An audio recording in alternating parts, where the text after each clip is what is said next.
Joining us now for a look at sports is Aaron Bordato. So, Aaron, the Eskimos tomorrow are hosting the West semifinals, but it looks like it's going to be without their starting quarterback. Yeah, Mike Riley suffered that foot injury a couple weeks ago against the Lions, and it doesn't look like he's going to be ready to go for Sunday.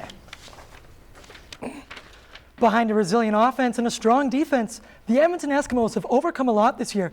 They'll have to face some more adversity one more time as the Western semifinals loom on Sunday. The team will once again be without starting quarterback Mike Riley as he went down with a foot injury back in Week 19.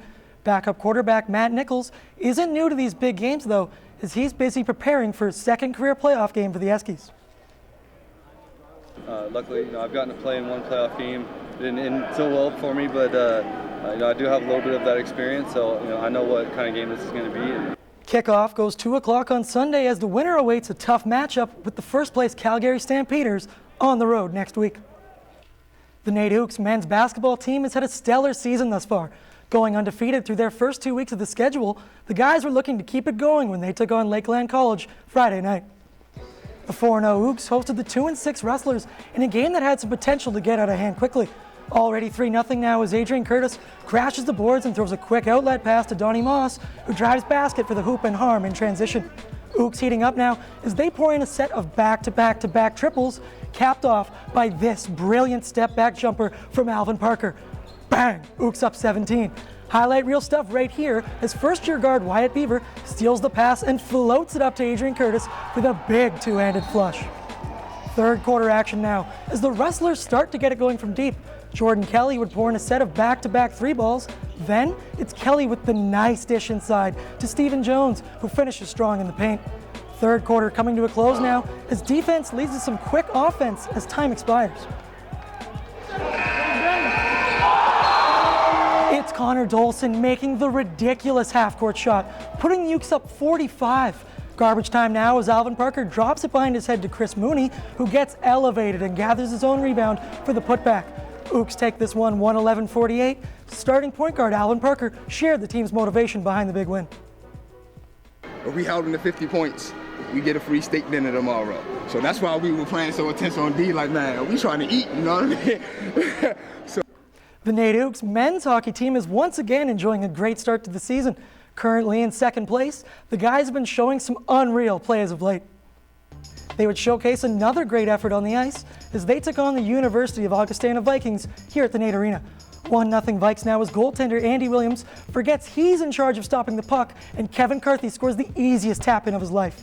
Jump to the second now, Ooks up 1 as Connor McLaughlin walks in and rips one top corner, 2-2. Ooks with a quick response of their own though, as Chris Lidsman fires one on net that gets tipped in front and somehow finds the back of the net. Ooks back in front. Now it's Captain Scott Feldnermeyer with the gorgeous no-look pass to Tyler French, who puts it in for his 6th of the year. The Ooks would take this 6-3, as after the game, Kevin Carthy spoke about the team's comeback effort. We kind of turned it on. After they scored, we kind of stepped up our game, so it was pretty good. And then we got rolling and, I don't know, just took over the momentum from there. Timo Boll, Wang Hao, Forrest Gump, fictional or real, these men changed the game of table tennis. Now, the men behind Edmonton's Table Tennis Club are trying to bring the game back to life here in our city. Every week, 4 times a week, for 12 months a year. That's the commitment from these table tennis enthusiasts here in Edmonton. With over 180 members now, the Edmonton Table Tennis Club is quickly gaining a lot of exposure for its fun but still competitive nature. Whether you play in your college dorm, in your friend's basement, or your uncle's garage, everyone's played table tennis. And then you come to this club and you realize, crap, there's a lot more things about table tennis that you need to learn to get a lot better. If you would like to get involved with the club, just visit edmontontabletennis.ca for scheduled tournaments and drop-in practices. Ping pong, table tennis, whatever you call it, we've all played it, but we don't really know the technique behind the paddle. For this week's End Zone Challenge, I decided to test my skills against a former pro. I'm joined today with Greg Thomas, a former Team Australia table tennis member, and he's here today to teach us some table tennis. You ready? Absolutely, let's do it. All right. We started off slow as he taught me how to hold the paddle the proper way.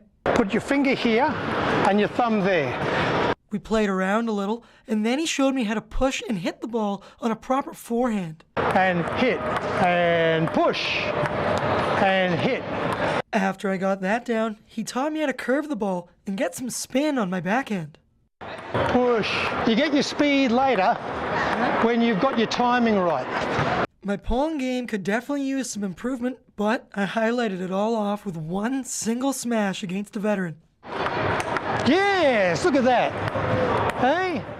Well, Greg, it was an awesome time here at the Sybil Center. Absolutely. I felt I learned a lot. Yeah. How'd you think I do? Oh, I think you did pretty well, Aaron. I think you have a lot of potential there, and I hope you see you back here sometime. Well, thanks a ton, man. I really Thank you very appreciate much. it. Cheers. You too. Aaron, that backhand of yours was on point. Yeah, you know, I started out a little rusty, but I found my form. Well, local players better watch out. It could be the next up and coming. That's right. Coming up after the break, Kara and I had the opportunity to help inner city kids at lunch. We see what the E4C program is doing to help hungry children in schools around Edmonton.